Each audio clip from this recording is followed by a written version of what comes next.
We are in the midst of a crisis. Pending elk season is looming. Oh boy. It's our time to shine. Welcome back, everybody. It's been a while. Welcome to Bigfoot Archery Podcast. And today is a happy episode for me because one of us, not me, one of us closed the deal on a pronghorn, so I get to hear a magnificent story on that. And obviously, if you guys see on the table, I've littered my side with some of my gear. Roy has littered the floor on his side, which he will be doing the show and tell from there later on in the episode. Yeah, I got a bloody arrow. So I can't wait for all that storytelling, and I can't wait for the gear dump. A little bit of the gear dump. I mean, there's a lot of gear to go through, so a little bit. Yeah, I was thinking about it. If we go through everything, I'm just gonna go through my favorites. the big things maybe. Yeah. But I got a lot of little things that have a purpose. But I got a bunch of stuff in the garage gear wise that for elk camp or for backcountry, and so we're just gonna go through some of our favorite stuff or the stuff that we're excited about for today's episode later in the episode.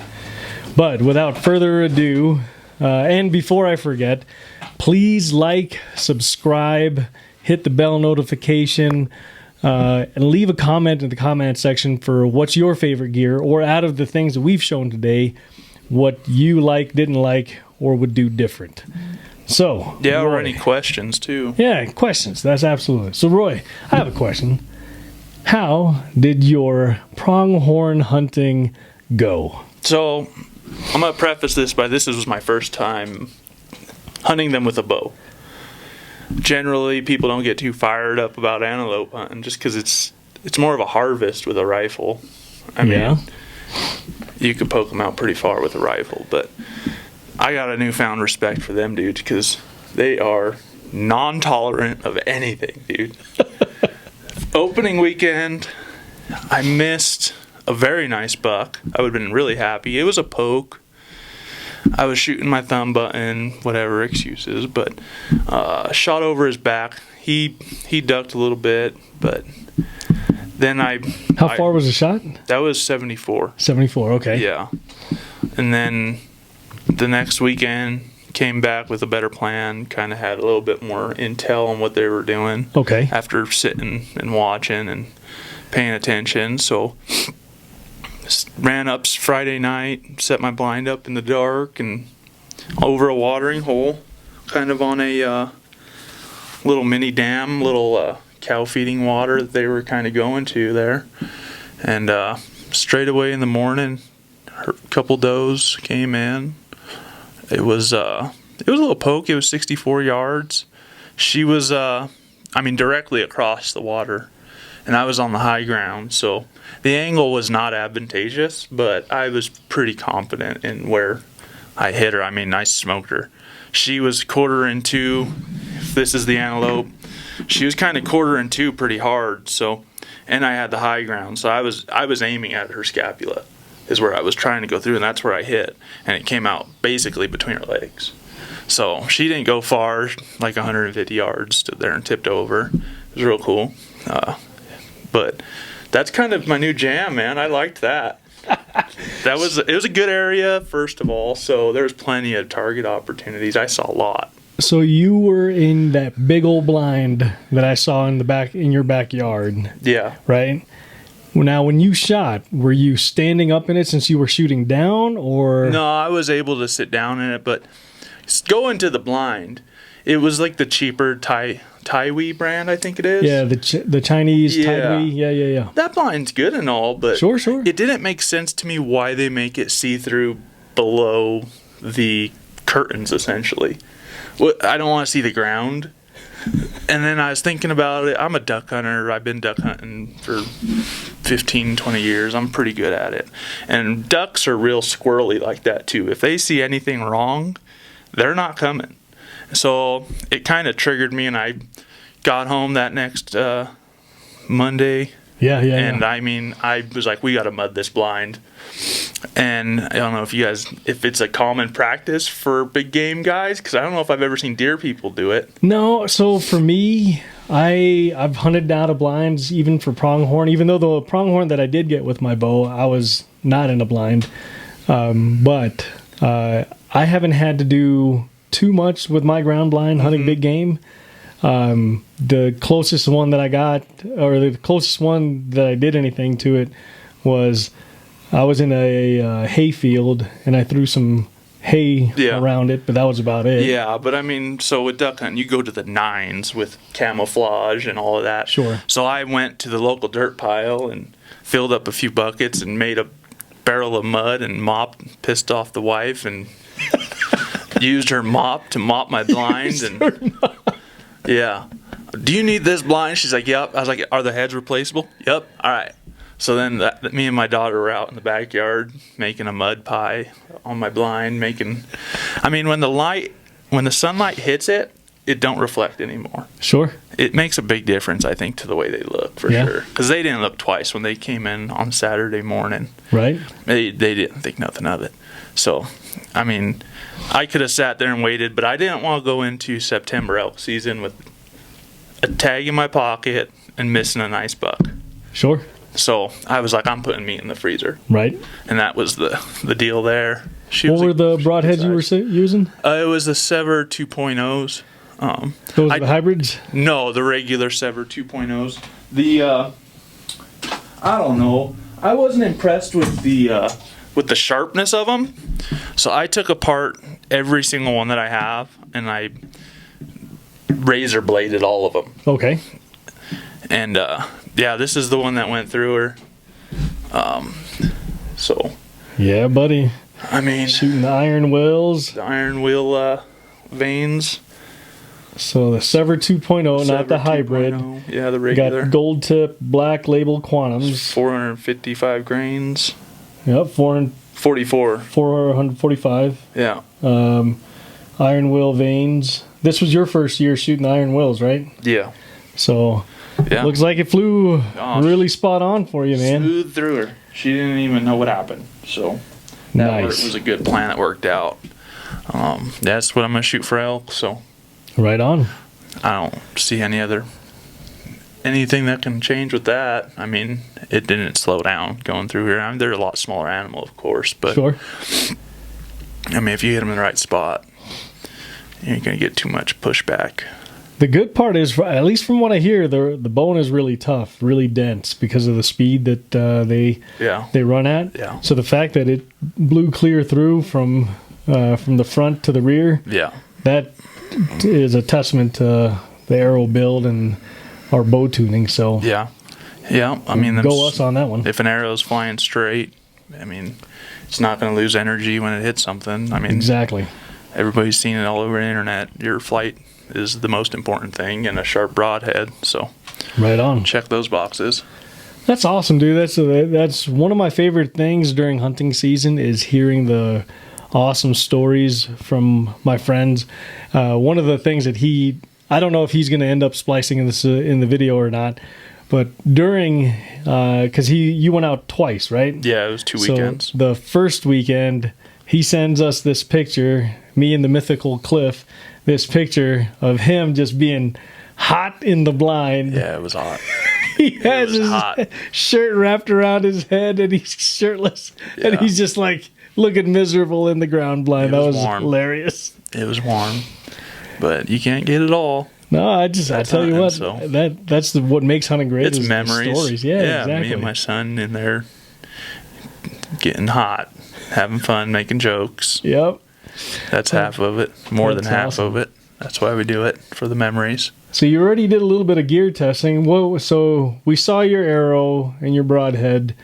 Now for elk, you're going to use essentially the same setup. Yeah. So now we can talk about the gear dump, or at least our favorite gear for this year. So I'll let you kick off, brother, since you've already killed something. This one. Please be in here. Please be in here. So this just came out like 3 weeks ago. Okay. I don't even know what I'm looking at. It's a work sharp, and I used it. Oh, okay. I tested it at home before I went hunting, and it's a little. Oh, paddle. It's got a hone and a diamond blade on it for sharpening. touching up your blade will keep you safe. A sharp knife is way safer than a dull blade, man. Fighting something through an animal is dangerous. I mean, Right. I touched myself with my blade right there, and it cut me. It was sharp, but I just had my hand in the wrong spot. Sure. It just came out. I used it at home before I took it because I do that with everything I take hunting. Sure. I don't want any surprises out there. But I was able to, I took one of my old knives, I went out on a rock, scraped the knife, dulled it as dull as could be, and I was able to get it back to shaving sharp with this. So Okay. that's kind of the hot new deal.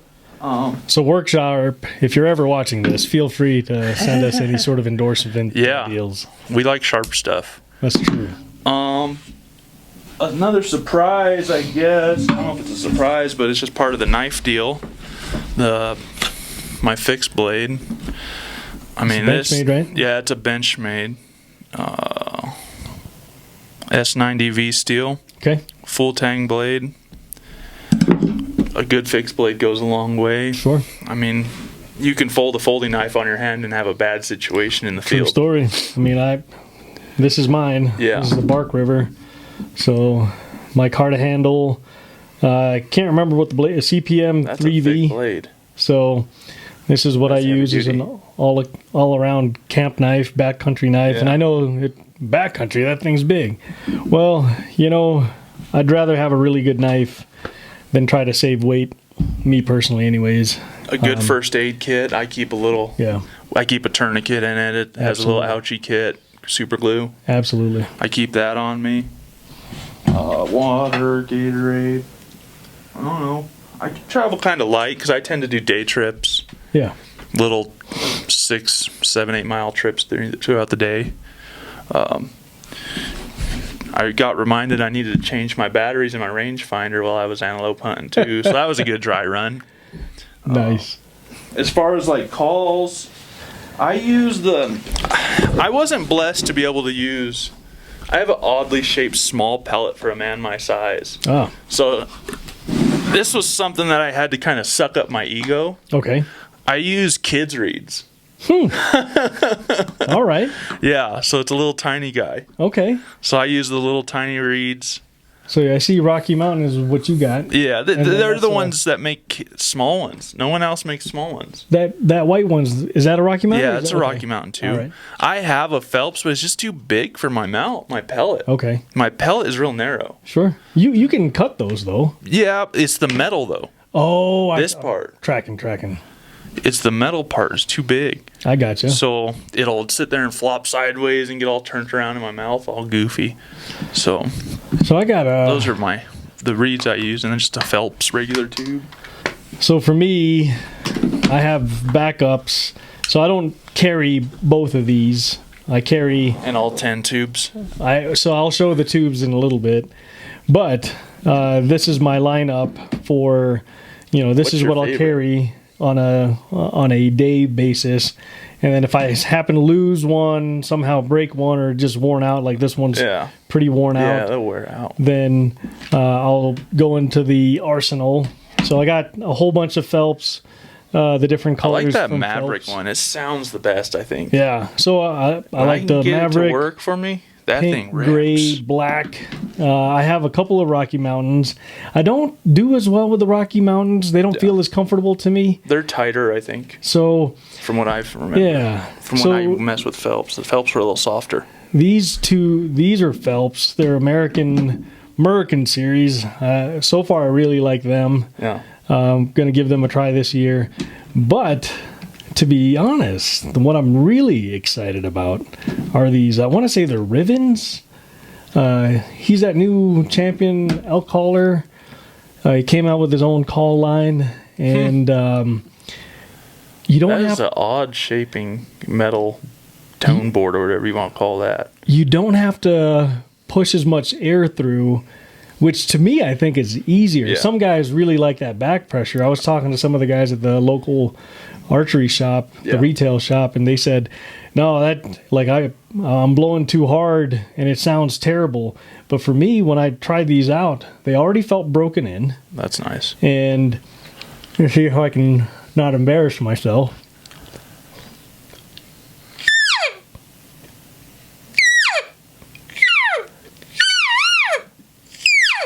Yeah, and they're soft. You said.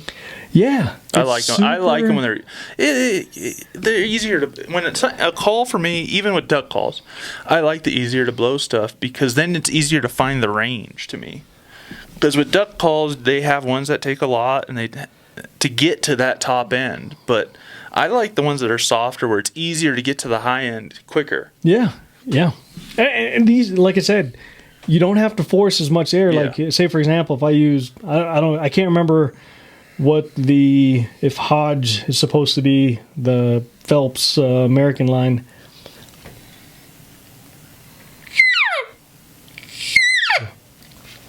It's like I have to blow more air. Like that was me More trying to blow pressure. it like this. Yeah. So for this kind of call,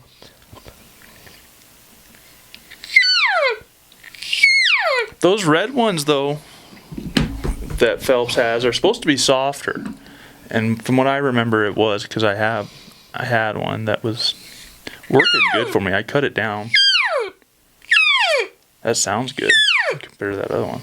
yeah, and so it just depends. Yeah. Like say for example for the bugle, and this is where Roy was.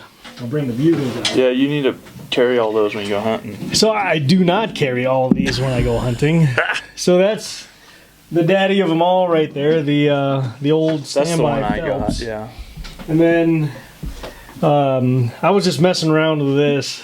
This is I just wanted to see what a reedless or whatever kind of call. Phelps makes one too. I bought Little Roy one. So that's a nice teaching tool, and then you can Yeah. pop it off and just use it as a bugle if Yeah. you want. So that one doesn't sound too bad. This is probably my favorite bugle tube out of all of these. Is that Rocky Mountain? Yeah, it's a nice medium size, easy to carry. I don't know if the metal whatever in there actually adds anything. I'll carry multiple bugles whenever I'm calling for somebody else and I'm not actively hunting and I'm just doing the calling and decoying. Yeah. The other one that I might carry, like whenever I go backcountry, these are the two that I use, one or the other. So for backcountry, I want to be compact, lightweight, and I don't want a big bugle. But if I'm doing like the easy hunts from a elk camp, I'm probably going to be carrying this. Oh, another update on my gear. I'm getting out of the bladder game. Yeah, I'm sick of it. I've been out of the bladder game. I'm sick of it. I'm finally fed up. I've been fighting bladders for years. You doing the hard side? Yeah. Yeah. I got two of these. I'm going with that's all I'm gonna take for the day. Two of these and probably Gatorade or something. So I got to see that fella over at TAC this year. Is that the? Yeah, I saw that one too. And he was like, "Oh, did you get it here?" It's like, "No, man. I've been running y'all's product." Yeah. Because I've never had a bladder break on me. Neither but have I. don't like cleaning the They're bladder. gross. They're gross. I don't like cleaning the bladder. No. Well, And how do you clean that tube? So I just run water through Just it. run water through it. It ain't Yeah, bad. water and because you take the mouthpiece off, and it's super easy. Is the hose easy. replaceable? Is it like just barbed on there? No, yeah, You could pop pull it on off of there. Oh, so you could replace that hose probably pretty easily Oh yeah, too. super easy. Okay. Super easy. Yeah. I love the hard side stuff, and it was even nicer. I don't know the guy from Adam. I doubt he remembers my name. I'll be the first one to apologize and say I don't remember his name, but he was a super nice guy, and I love using this, especially filling this up. So people are going to laugh. They're like, backcountry, you're going to carry a water bottle backcountry? Yes, I am. I'm going to carry this one. I've carried this one. One of the things that I can do with this one is attach my water filter on top of this, and it is way easier to fill than a bladder. What water filter do you use? I have an MSR Guardian. Again, I'm not super lightweight because even when I go backcountry, it's not like I'm going, 15 miles. My max away from my truck that I've gone is 10 miles. Yeah. So, I like the MSR Guardian. I took it everywhere with me, Afghanistan, Iraq. That thing is rated for viruses and all the Here's a nasty stuff. Big question. What What game bags do you use? The caribous. I'm running the caribous. Cause that's a thing, bro. Yeah. I whacked an elk one year. That's a thing, bro. I had those cheap, stupid bags you get at Sportsman's. Oh, for like, the cheesecloth thing? Yeah. No, you don't do the cheesecloth. No. That was a nightmare. I got these ones, and I used one on that antelope, but I only needed So one. I think you and Cliff do have the argalis. Yeah. I think if Cliff doesn't have the argalis, it's like a similar That's thing. what I was looking for. My little goodie bag.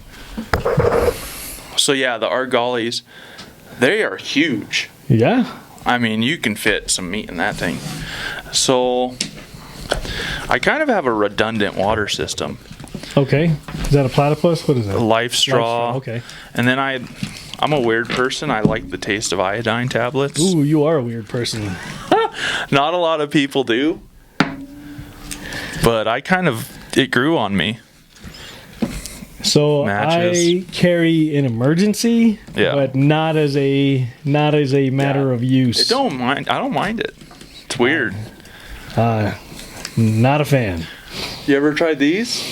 I have not. It's Slumber by Mountain Ops. So I'm on for one of my PTSD meds for nightmares, and it makes me groggy at night anyways. So Yeah. Well, my problem is I get too amped up Yeah. and I can't go to sleep. Gotcha. So this stuff has melatonin and whatnot to help you sleep. I gotcha. So I drink those during the elk season to keep me sleeping, because otherwise I just get too amped up. And extra batteries for my rangefinder. I'm gonna have to check mine now that you guys Dude, mentioned it. that so was a nightmare. I'm gonna have to check mine. I was trying to guess ranges, and I am not a guess range guy, and apparently that's my weakness, and I need to work on that. So I don't like guessing ranges. I either. don't like doing it, but when your equipment fails you got to have a backup, Yeah, and that was not a backup plan. I got Cough drops too, because you never know. Yeah, You get to coughing out there, and you'll blow a hunt. yeah, I believe it. Done it. I believe it. So, do you use handheld mouth or cow calls? Actually, the sucker from Phelps, Yeah, dude, that thing's the bomb. is it? I haven't used that one. I'm so, surprised you don't have it. So All I the calls you got. I didn't see the utility because I use this. Yeah, Like, but if then I'm you have to gonna- keep something in your mouth. Yeah, but I just walk around for the most part. I'll can't walk around stand like it. this. Yeah, I can't stand walking around with something in my mouth like that. Oh, I don't know. I'm weird. So, but for me, the reed call, I have. These are my favorite out of all of them. I let my kids use the other ones, but these four are my top four. So an old Phelps You like had the this duck for a decade. I use this for like medium range. Just sometimes I just try to go figure out what these things want to hear. This one from Slayer is loud as hell. It's a great contact call. And then this one's technically my favorite. It's my closer. Nice, sweet chirp and mews and Yeah, you got to get your hands on that sucker from Phelps. yeah. Yeah. You got it on you? No, I don't actually. I need to find it. Roy always carries it around and uses it when he follows me around. Oh, He likes okay. that thing. I'm gonna give really her a easy whirl. to use. Sounds really good, actually. Yeah. I might give her a whirl. So if you're saying that, what's the difference in me? Because if you're like for me, one of the reasons why I would use a diaphragm call is like to They stop like it to stop it. Yeah. So what's the difference in using? Well, I mean, in that situation, yeah, you're going to want to use your mouth call. Yeah. No So doubt. when do you use the Phelps? Just when you're stomping around trying to locate. Really? Yeah. The easy sucker? It's a cow call is harmless. Sure, but I'm just Yeah. saying, like, what makes that easy sucker? It sounds good. Does it? Yeah. Okay. It sounds good. It's easy to use. I mean, I don't know. No. They all probably get it done no matter which way you turn it, but So you bite into it and you suck in. yeah, air. you like drop your jaw on it. It's got a little spot for your teeth to go on. Okay. It's a little different, but yeah. Maybe that's one of the reasons why I haven't gotten one because I like the way you these don't sound. really need any more.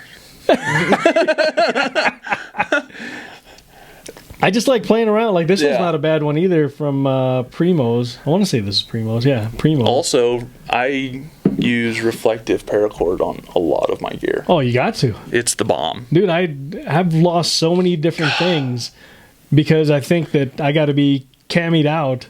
Yeah, just a And- little tip there. Yeah. If anybody has a propensity to lose stuff.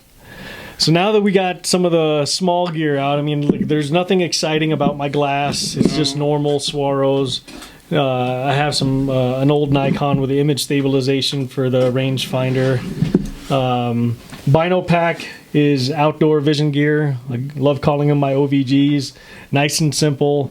I don't like the too fancy of stuff. I like the fact that I need to wash this. the straps are just wide enough to where it's comfortable, but not too wide to where you get super sweaty. So that's my chest rig. The bow. Let's talk about your bows, our bows. The Schwackers? Yeah. All right, go ahead. So Go Gadget. this is my what they've affectionately termed the Go Gadget. So he was talking about his fancy schmancy work sharp stick. He's got it all on a bow. I have it all on the bow. This is my APA, and I have my sharpener there, my knock wrench there, my broadhead wrench there. I can work on this bow in the wild without a press because I have this doohickey that I can stick into these perfectly drilled holes to where I can change strings if I want. Knock on wood, I don't have to, but I'm going with red line for my sight. Wanted something lighter. It is lighter. It's worked well for me.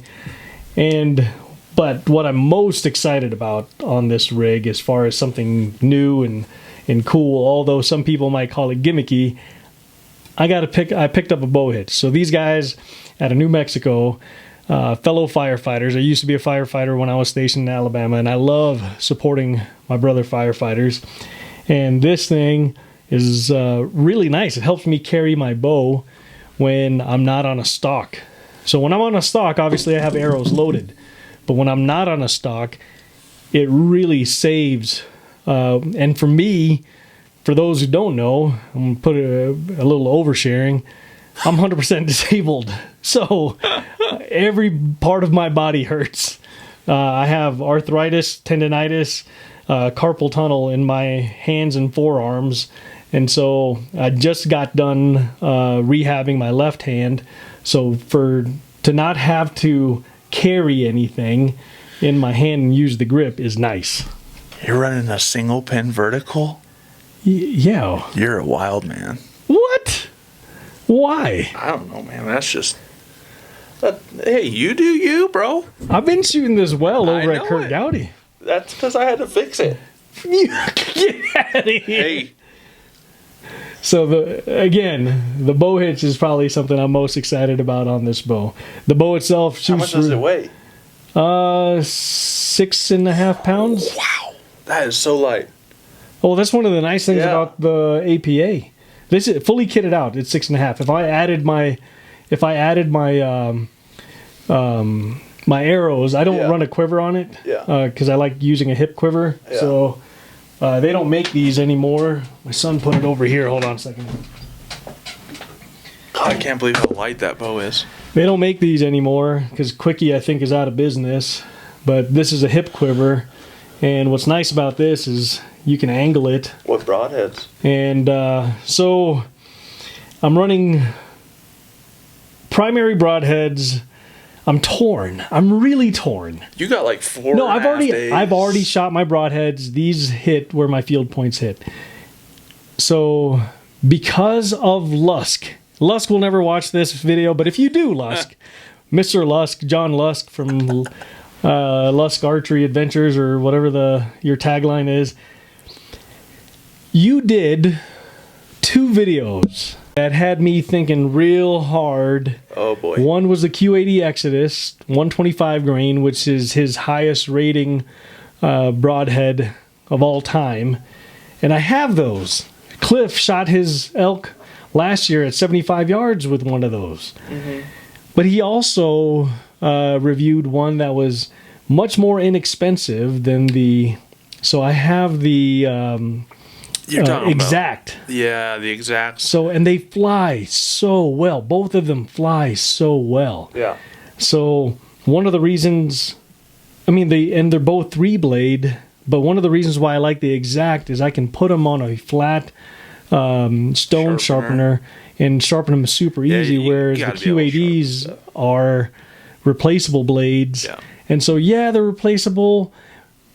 It's just... So what I'm doing is my 3 primaries are the Exacts, and then for... a Hail Mary or a follow-up shot in the event that I run out of any of them. Don't be looking at me like Cliff is carrying around an arrow case. I'm not even kidding you. He's like, I don't know. I may want to shoot a lot of arrows. I have a 4-hitter right here. So that's what I'm doing for broadheads. Like I said, 125. It's going to be the Exact broadheads is my primary. But because they sell them in packs of 3, and I didn't want to buy, 2 packs, and it's a 4 arrow quiver, I'm shooting the Q80. So I've tested them both at 75 yards. Yeah. And these things are hitting exactly where my field points are hitting. So it doesn't really matter which broadhead I use. Yeah. But man, that's such how you know a bow is decision. Tuned and put together correctly. You should be able to shoot anything you want out of it. Yeah. There might be a little bit of drag drop at far distances. Sure. But generally speaking, within 70 yards and in, you should be hitting whatever you pointed at. Well, so with any broadhead. For my arrow setup, you have me. He has me. It was him shooting blazers. Even though that it made Cliff cringe a little bit because he's like, they're so loud. Yeah. But they control as far as controlling the flight. Science, to quote the late great Fauci. I'm probably. Is he dead? No. Sorry, I was about to say. I was like, late great. So I'm probably gonna go with the Iron Wills. They just launched a new version of these. Yeah. Like last week. So I'm probably gonna go with those next year. Because I only bought 1 pack of the Blazers because I hadn't shot Blazers in forever. Yeah. And so this is probably going to be my last season shooting Blazers, and I'm going to move to the Iron Wills. All right, so the Bronze Beauty. There's even blood on the bottom. Did you hit the pronghorn with your bow? Yeah, sometimes you got to let them know. I think it was laying down next to it while I was working on taking it apart. So this is a Elite Ethos, 70 pounds, liquid bronze. I put gas freak show strings on it. The Torx Micro Hunter bars from CBE. CBE Axis. It's actually a target sight. So. How heavy is that? You're not going to be happy about that. That's stout, dude. Yeah, it's almost 8 pounds. It's a heavy bow. That's stout. I think it's almost 8. The quiver's a Trophy Ridge. It's the one that has a flashlight in it. Oh, yeah. I really like that quiver. It's light. You can change it in all kinds of different configurations. Did you wrap it like that? Or No, I put it on the inside too. Okay. Because it was just plastic and it was loud. That's the only complaint I had about that thing. It's a quick disconnect, comes right off. Drop away rest is the knock-on. See, that's one highly underrated rest. Just because it doesn't say Hamsky, it's not a big popular rest. I don't like the quick disconnect on the quickies. Yeah. So I'm actually thinking about moving away from this if I can find a better hip quiver alternative. Yeah. But this rest is highly underrated. So what makes it underrated? What makes it the best rest? I mean, from a functionality standpoint, you can run it in 3 different configurations. You could run it as a limb-driven drop-away. Okay. You could run it as a cable-driven drop-away. Okay. You reverse the spring inside of it. And you could run it with a lizard tail for target. You know how it's fixed up? Sure. You could run it like that. It's got micro drive on it. And inside the micro drive, there's a little hex bolt, so you can put an Allen wrench on inside of the micro drive bolt. It comes with a cable factory, and I'm wishing I would have kept the cable as the drive cable for the limb driven, because it's just be more reliable. If you shoot a lot, you're gonna go through this D-loop material quick. And then nice little detail is they've got the bolt for your burger button, and then on this second screw, it actually has a nylon like backing on it, so you're not marking up your riser. Okay. There's just a lot of details in this thing that's just micro drive it for like $200 brand new. Meanwhile, I'm running his old Trinity. No, that's an Epsilon. Epsilon. Is it the Epsilon? Yeah, that's the Hold on. latest and greatest. Yeah, it is the Epsilon. I'm running his Epsilon, his yeah. old Epsilon. I got 4 of these AAE knock-on ones now. I love them. You can change the blade on it easily. One Allen screw. I hate to blow up a good product, but I just think it's just better for the money too. It's not super expensive. Sure. Arrows are the gold tip black labels. Oh, and I'm running the Ultra View, the three pin horizontal hunting scope. That was clutch when I was shooting out of that blind, because then when I raised up my bow one time, I couldn't see my bubble level. So, alright, so that's going into the process of killing an animal. Hit the light on the bubble level when you're in the blind. Sure. So that fixed that. Then that's pretty much it for the bow. I shoot the hinge release, the HBE, the Honey Badger, bronze one. So this is what I got for my release, and this is Flex. one of my this year's must-haves. Yeah. So I'm shooting the Brass. Carter first choice, and this right here, this blaze orange doohickey right here, is the Robin Hood holster from Ivory Holsters. And I'm gonna tell you guys a story about why it's important to have a place to put your release. So if it wasn't last year, it was 2 years ago. You'll have to ask Cliff, because I can't remember when this stupidity occurred. But as I was hunting, nature called, and so I needed to answer.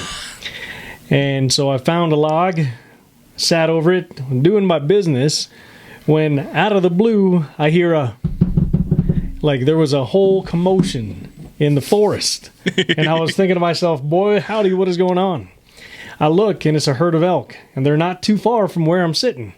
And so I finished my business quickly, but I forgot to grab my release. Yeah. So whether it's a wrist release or one of those, having a plate, like my wrist release, I completely forgot to put it back on. If you're doing you don't wear your wrist release unless you're left-handed. And you're wiping with your right. Have you seen this? No, what is that? It's a native archery wrist strap, and it's basically a wrist strap. It has the piece coming off to hold your release, but then it has like a little elastic in there, and it holds your release for you. Okay. I got one of those coming. I saw it. I was like, oh, I need that, because I just can't stand this thing flopping around. And so for me, that's why it's a lot easier for me to just grab it out of the holster. Yeah. And so if I don't have to do a Spider-Man, I'm not going to do it. Yeah. And so that's one of my must-haves. And then the other one that Roy's going to help me learn later is this fancy schmancy InReach Mini 2 that I got for $200 off. It was great. I was like maybe $250 off. Like, jeez. Whatever the case was, it was like mad They're cheap nice. for something brand new. Yeah, I've had mine for almost 5 years, I bet you. I've had it for a while. Might even been longer, but when you go out alone, it's nice to have something like that. Keeps the wife happy. Sure. So, yeah. All right, what else? Is there anything else to go over? I keep a little stove because I'll do like a little luncheon while I'm out and about. Yeah? Yeah, just my little mountain house life. In the middle of the day, you'll do something like that? Yeah. I don't eat hot food until I'm like trying to live my best life out there, bro. I'll have a coffee. I'll sit on the edge of a meadow and make a hot coffee. Sit there and just, hey, I'm not doing this for a living. I'm going to have fun and be comfortable when I can be. Man said I bring a pot. Yeah. And I got instant coffee too. That's hilarious. You think I'm playing? I got coffee. No, I believe you. I make my own instant coffee. I got a freeze dryer, so. I usually go with the Folgers, but then. The best part of waking up, man. So I used to get the Folgers crystals, and came in like a little jug, and you had to pour it in. But now they came out with like these like tea bag ones. Oh, okay. So 2 of those in some hot water, you're drinking like a king.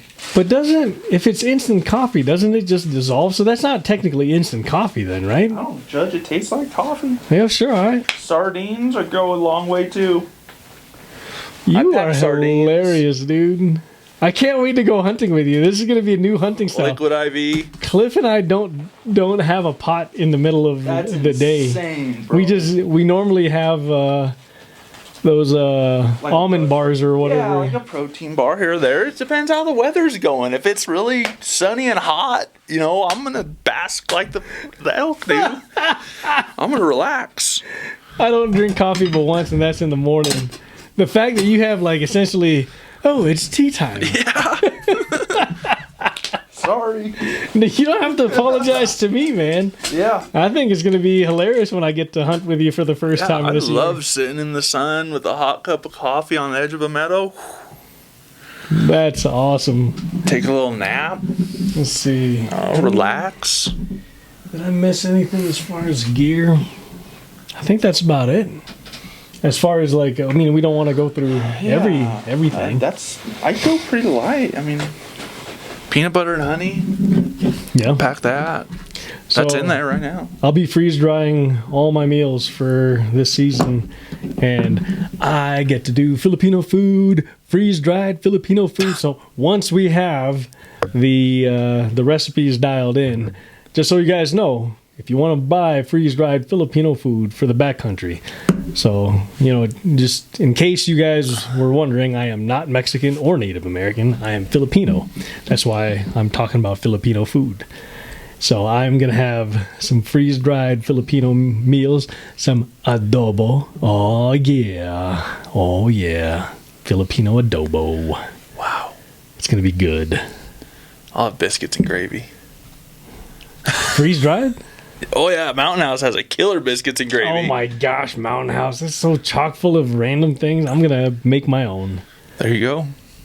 If you want to freeze-dry something that Rosie makes, his wife is a great cook. Yeah, she does good. So, yeah. I think that's pretty much it. I have a solar little kit that I use. Recharge? Yeah. It's a Nomad. Oh, man, how do I not remember the name? But anyways, it's just a little tiny solar panel. I plug my battery packs into it, and I leave it during the day at camp, and then I can recharge all my devices with that. Sure. I kind of run like a dry camp. I really don't pack fresh anything. Oh, okay. So. Give me an example of a fresh anything. Hamburger meat. Oh, okay. Yeah.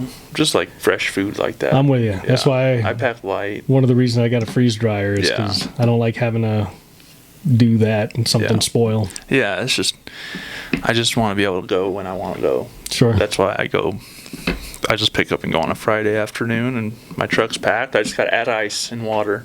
Yep. So that's actually one of the things I might add this year to my truck kit is a bucket of water to if I can't find a stream to freshen up. Yeah. I get pretty smelly. Yeah, I keep one of those blue 5-gallon deals with the spigot on it filled up in my truck too. Yeah, I want to make sure that it's not because I'm worried about something smelling me nearly as much as I don't want to smell me. No, it's kind of nice to wash your hands at the end of the day. Yeah. But yeah, let's see. What else have we missed? It's been a while since we've done one of these. Is that it? Are we good?